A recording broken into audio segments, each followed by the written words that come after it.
Hello বন্ধুরা, আশা করি সকলেই আল্লাহর রহমতে ভালো আছেন। তো বন্ধুরা, আপনারা স্ক্রিনের মধ্যে সবুজ বর্ণের যে পাতাগুলো দেখতে পাচ্ছেন, সেই পাতাটির নাম হচ্ছে কলা গাছ। তো বন্ধুরা, কলা গাছ বিভিন্ন ধরনের ও রকমের হয়ে থাকে। একটি বিচি কলা, একটি সর্বি কলা ও লোহাডাঙ্গা কলা ও আরেকটি চম্পাকলি কলা, আরও বিভিন্ন জাতের কলা রয়েছে। তো বন্ধুরা, ভিডিওটিতে যে কলাগুলো দেখতে পাচ্ছেন চারা, তো বন্ধুরা সেই চারাটির নাম হচ্ছে সর্বি কলার চারা। তো বন্ধুরা, সর্বি কলার চারা কেন আপনারা চাষাবাদ করবেন, কি প্রয়োজনে?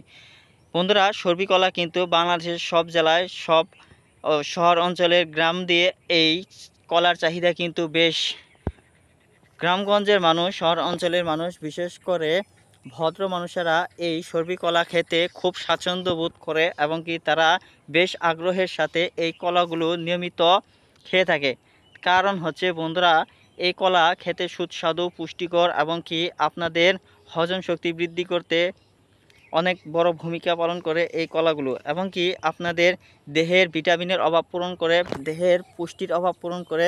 বন্ধুরা, আপনাদের হাড় মজবুত এবং কি মেরুদণ্ডের হাড়কে শক্ত ও মজবুত করতে অনেক উপকারী করে থাকে এই কলাগুলো। বন্ধুরা, সর্বি কলা বাংলাদেশের প্রায় সব অঞ্চলেই পাওয়া যায়। তো বন্ধুরা, এই সর্বি কলা চাষ কেন করবেন বন্ধুরা, তার কারণ হচ্ছে এই সর্বি কলার চারা কিন্তু বন্ধুরা পুকুরের আশেপাশে, নদীর আশেপাশে এবং কি বন্ধুরা আপনার বাড়ির আশেপাশে এই ছোট চারাগুলো রোপণ করে বন্ধুরা আপনারাও স্বাবলম্বী হতে পারেন খুব সহজেই।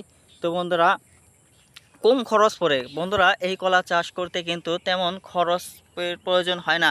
তো বন্ধুরা, পাহাড়ি অঞ্চলের মানুষেরাও কিন্তু পাহাড়ি এলাকা দিয়ে বেশ আগ্রহের সাথে এই কলা গাছগুলো চাষ করে থাকে। তার কারণ হচ্ছে তারা স্বল্প পরিমাণ খরচ করে এবং কি স্বল্প পরিমাণ বন্ধুরা পরিশ্রম করে, তেমন পরিশ্রম হয় না।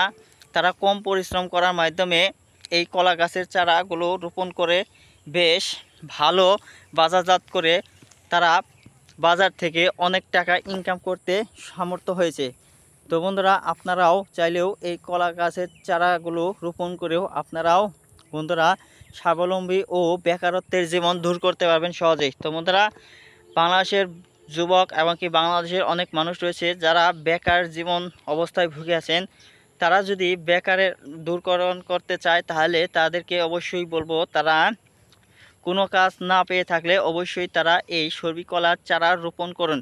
আপনার যেখানে অন্যান্য সবজি চাষ করা হয় না সেখানেই এই কলা গাছের চারা রোপণ করে রাখেন। ইনশাল্লাহ আপনারা একদিন সফল হবেন এবং কি আপনাদের কম খরচ হবে।